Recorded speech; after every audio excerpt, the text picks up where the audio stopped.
This is CBS News New York. Now at 11, a beloved grandfather mysteriously murdered at a Queens park. Real trauma for the whole community. The search for clues for a man described as a pillar of the community. And an X marks the spot on a LaGuardia runway that remains shut down. Crews working to repair a sinkhole that is disrupting the start of holiday travel. It is the longest playoff winning streak in franchise history. We're live at the Garden as the Knicks take Game 2 of the Eastern Conference Finals. Plus, it's an end of an era. The last late show here on CBS. Fans lining up for Stephen Colbert's send-off. I'm heartbroken. I look forward to watching this every night. The celebrity sightings as we get ready for more surprises tonight. Good evening. I'm Christine Johnson. We begin tonight with your first alert weather. If we're ranking days, well, tomorrow may be the best of your holiday weekend. We have team coverage. Naveen Dhaliwal is at LaGuardia Airport, where there are delays and cancellations tonight. Let's start with Lonnie Quinn and that all-important holiday weekend forecast. Lonnie. You know, KJ, I agree with you. I think tomorrow's probably the best. It's your getaway Friday for a lot of folks. Here's your picture outside as of right now. So cloudy skies, you betcha. But we're not picking up the rain. The rain right now has kind of pushed offshore. So if we can get the camera up high and look down, let's bring up the tri-state area. I will stand right here. I'm basically on Cape May. The last raindrops have now exited, but all you got to do is look off to the west and see, yeah, there's some more rain out there. But I really believe as we go into your day tomorrow, it's primarily New York City and point south. So for your day tomorrow, it'll be 67. This is overall a better day.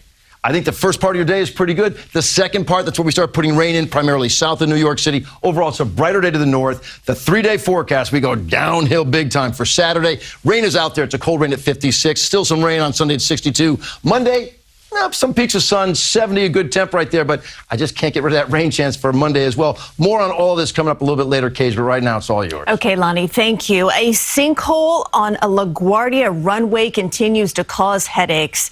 It was expected to be repaired by now, but crews are still working to make sure the ground is stable. Travelers dealing with delays and cancellations as the holiday travel rush ramps up. Naveen Dhaliwal is at LaGuardia Airport. The unofficial start of summer is here, but for many traveling from LaGuardia Airport for the Memorial Day weekend, it's been a stressful ride as a sinkhole snarled flights. Delta warned us at 9:30 last night. They canceled our flight, and yeah, it was terrible. We lost a whole day. Lee Weinberg and his family are finally on their way to Kansas City, but Elijah Williams isn't so lucky. He was heading to Atlanta. My flight has been canceled, so under the circumstances, I'm still trying to keep my spirits up. The flight frenzy started Wednesday morning when airport officials say a sinkhole was discovered near a runway during a routine inspection, shutting down one of LaGuardia's 2 runways, leading to flight delays and cancellations. Port Authority sources say investigators are looking at many possible causes for the sinkhole, including a fuel line tunnel project. We are continuing to use ground penetrating radar and coring samples to find any additional voids. You can't make it up. Just know I'll be home sometime tomorrow, probably. Hopefully not. Yeah. LaGuardia handles roughly half the air traffic that JFK does, serving mostly domestic travelers from its 2 runways compared to JFK's 4. In a statement, a Port Authority spokesperson said, quote, "We fully expect to be able to reopen the runway before flight operations tomorrow. For now, travelers have no choice but to Be patient, I guess. What can you do?" The Friday before Memorial Day is one of the busiest travel days of the season, and airport officials are urging you to check your flight status ahead of time and be ready for delays. At LaGuardia Airport, Naveen Dhaliwal, CBS News New York.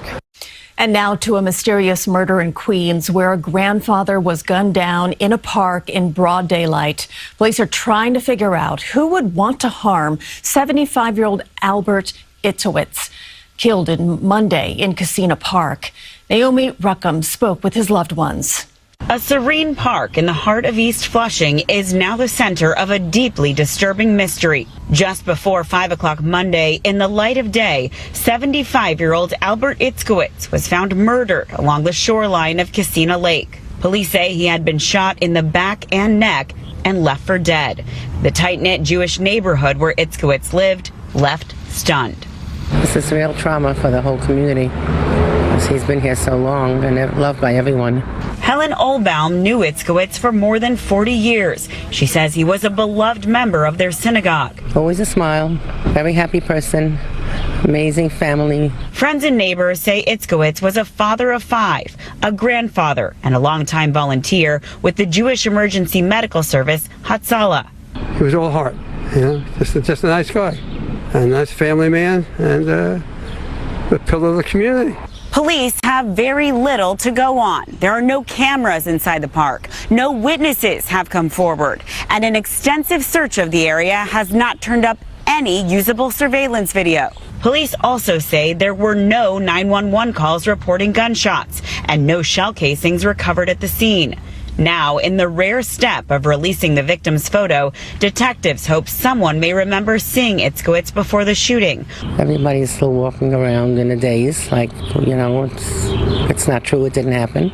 A lack of clues and still no answers. In Flushing, Queens, Naomi Ruckham, CBS News, New York. Happening tomorrow, President Trump will be at a Rockland County Community College. Security has stepped up, as you can imagine, with heavy trucks in place outside of the school. The president is expected to give a speech on the economy. The Knicks continue their winning streak. They now have a 2-0 series lead over the Cavs in the Eastern Conference Finals.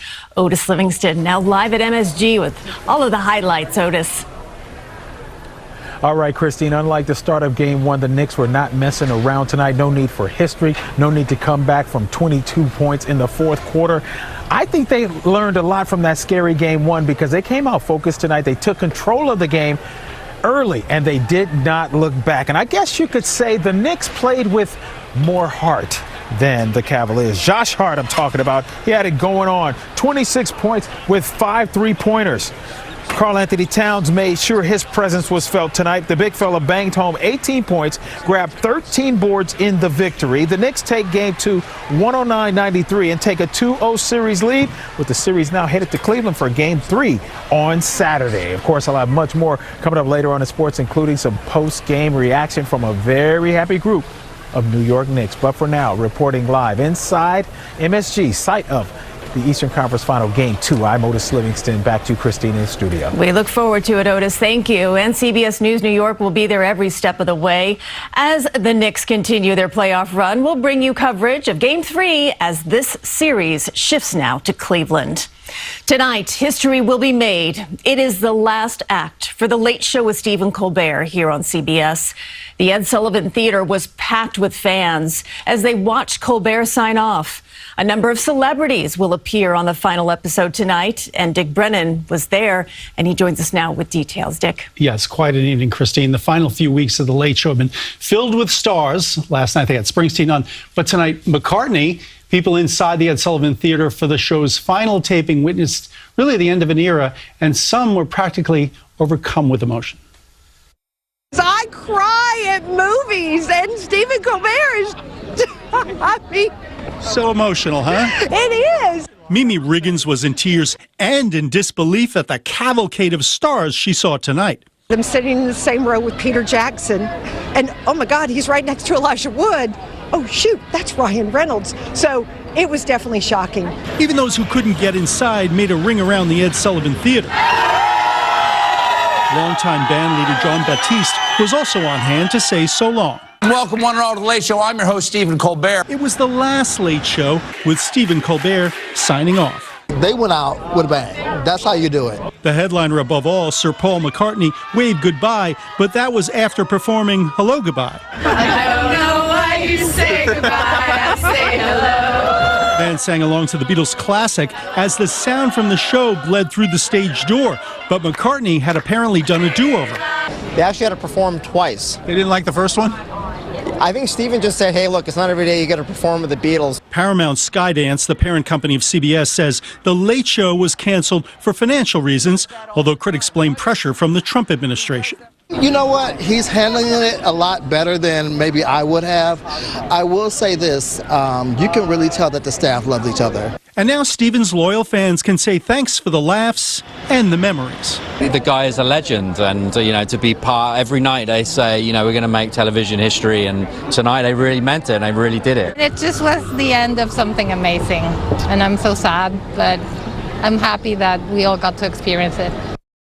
The end of an era. Now it's been a busy week, so to speak, for Stephen Colbert. He had his son's college graduation this weekend, his brother's wedding. Oh, by the way, his show is gone after 11 years. I guess he hopes to relax. It's an emotional week for him, for sure. It really was. And you can imagine the energy it takes to do that show. An hour of comedy every night, virtually every week. The energy you got to bring. It's one of the toughest jobs in show business, and he's done it very well. And it's going to be strange for you and me, because when we anchor this 11 o'clock news Monday through Friday, that is the show. That is the show that we toss to at the end. And it's so many of the viewers we're out with tonight. They watch the 11 o'clock news, then they watch Stephen, and they said they're going to miss it. All right, well, we'll still be here. We'll be here. Yes. Okay, and keep it right here. The series finale of The Late Show is tonight at 11:35, right here on CBS when our broadcast ends.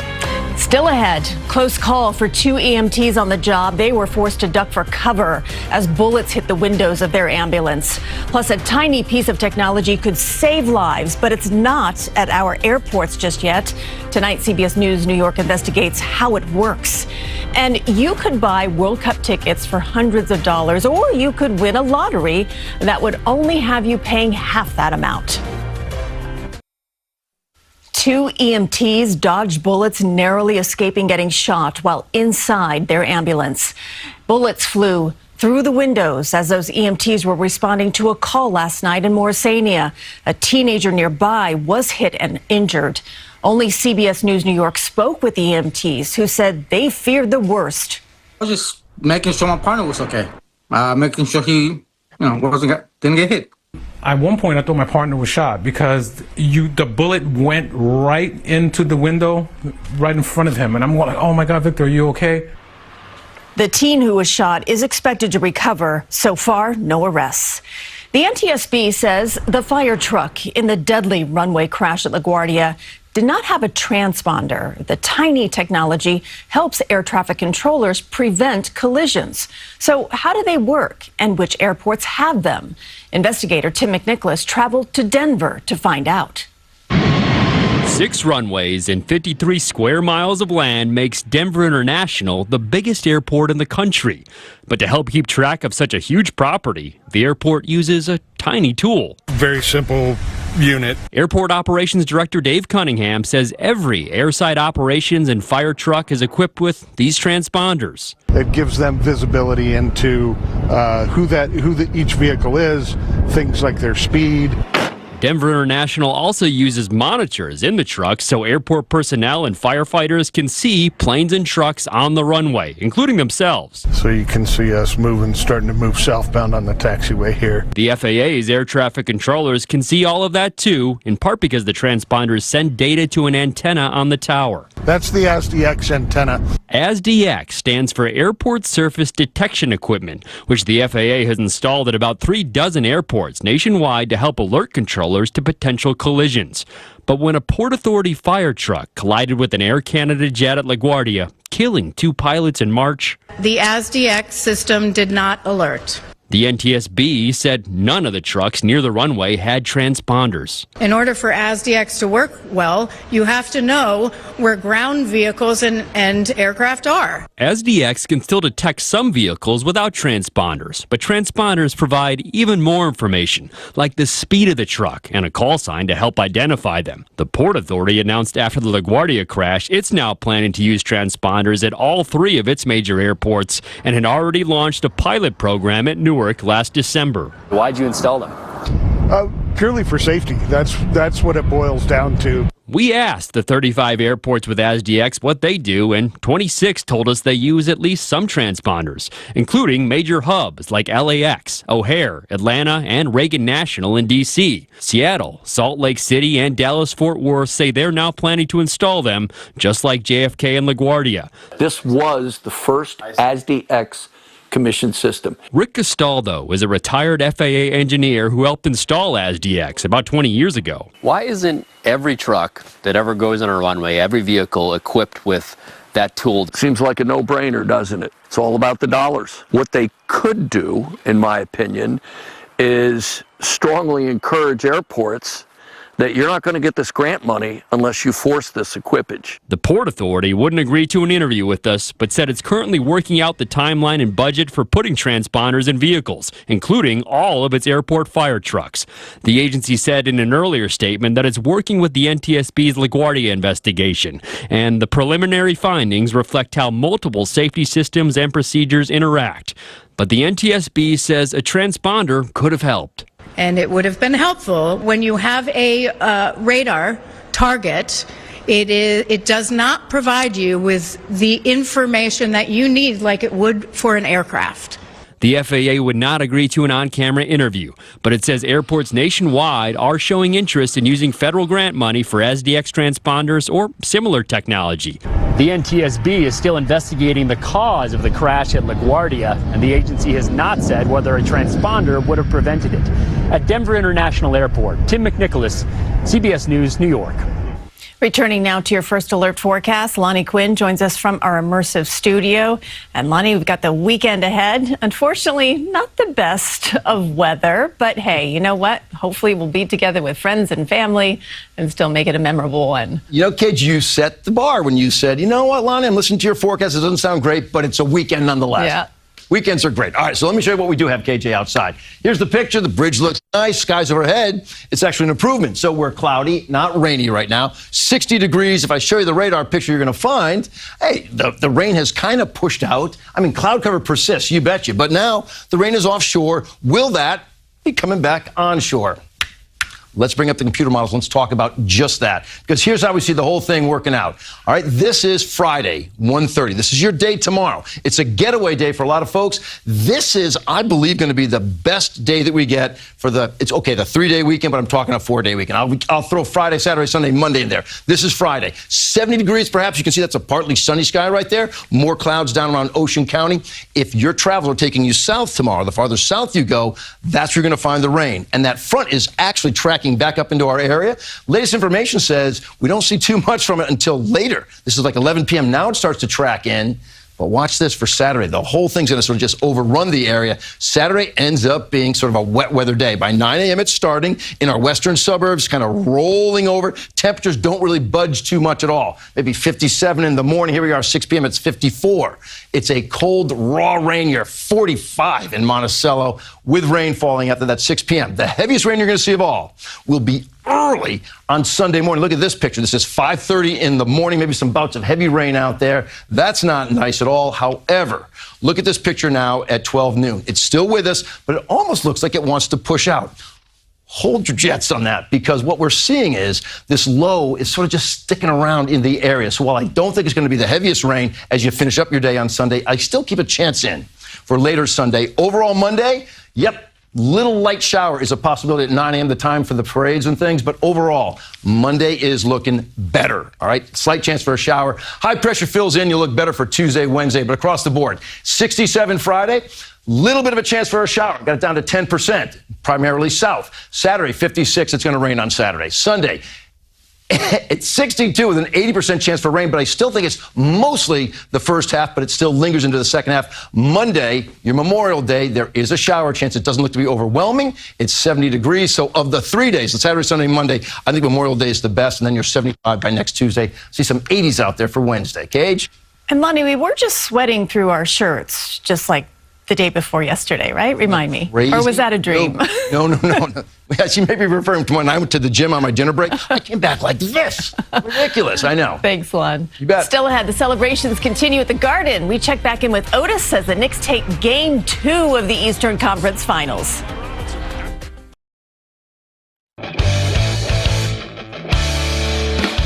Back to the Garden now tonight, where the Knicks are in a good position as they head on the road, Otis. Yeah, they're in a great position, and maybe that scare from Game 1 was all the Knicks needed. They came out tonight focused. They came out determined not to dig themselves such a huge hole that they'd have to climb out of like in Game 1. As I told you earlier in the show, the Knicks take Game 2 of the Eastern Conference Final from the Cleveland Cavaliers and take a 2-0 series lead. The Knicks were riding an 8-game winning streak in the postseason. 7 of those wins by double digits. Jalen Brunson only had 2 points in the first half, but he jump-started New York in the third quarter, Knicks by 11. And then everyone started to get involved. Josh Hart's 3 caps off an 18-0 run. Knicks by 15 going into the 4th. Cleveland got the lead down to single digits several times, but each time New York had an answer. Hart gets the bounce and finishes with a career playoff high 26. And then Brunson runs Cleveland out of MSG with 3 minutes left. The Brunson burner finishes with 19 points and 14 assists. That's a double-double, folks. New York takes game 2 by 16 to take a 2-0 lead, 109-93 the final. One thing we told our team is they're very good at home. They were down 0-2 against Detroit. And again, Cleveland is well coached. Kenny's an excellent coach, and they have a load of talent on that team. We know those guys are hungry and they don't quit. So we know this game 3 is going to be tough in Cleveland because they're coming. Yeah, you got to respect your opponents, especially the Cleveland Cavaliers, who have shown that they can come back in a series, beating the top seed Detroit on their home court in Game 7 of that previous series. I talked to a lot of people as they were walking out, and they were saying, we're confident, but we're not cocky. We know that this series is not over yet. The Knicks may be halfway home, but those last 2 wins might be very, very tough. Reporting from MSG, Otis Livingston. Christine, back to you in the studio. More work to be done, Otis. Thank you. Up next, a sweet deal for World Cup fans, if you're lucky. World Cup fans have been frustrated with the uber high cost of tickets, but now you have a shot to score them for $50. Mayor Mamdani announced a lottery will be opening up beginning Monday. 1,000 tickets will be available, and it includes a round-trip bus ride to MetLife. Sorry, New Jersey, but you have to be a New York City resident to enter this lottery. We'll be right back. The iconic set from The Late Show with Stephen Colbert will have a new home in Chicago. It's being donated to the Museum of Broadcast Communications. Colbert has roots in Chicago, graduating from Northwestern and also building his comedy career there. Wow. Let's get a look at our first alert forecast one more time. I'm joining Lonnie in the immersive studio. Look at that. We're hanging out. We are hanging out, Lon. How's this holiday weekend? Let's get right to it, because I think tomorrow, you were saying tomorrow looks like the best day. Here's what I've got for you. It really is a pretty good looking day. Drier for most folks out there. Even partly sunny, 67. A spot shower south. So the farther south you go, you will find some less than nice weather out there. The 3-day forecast for Saturday, Sunday, Monday. Oh, KJ. Saturday's not good. Sunday, maybe a little bit better, still rain. Monday, just a spot shower, 70 degrees with some sun. So Memorial Day looks the best of the 3. All right, so bittersweet here for us. I know. It's the last time we are tossing it to The Late Show with Stephen Colbert. Our love to the entire staff there, and thank you for all the laughs. You guys are great. Good night.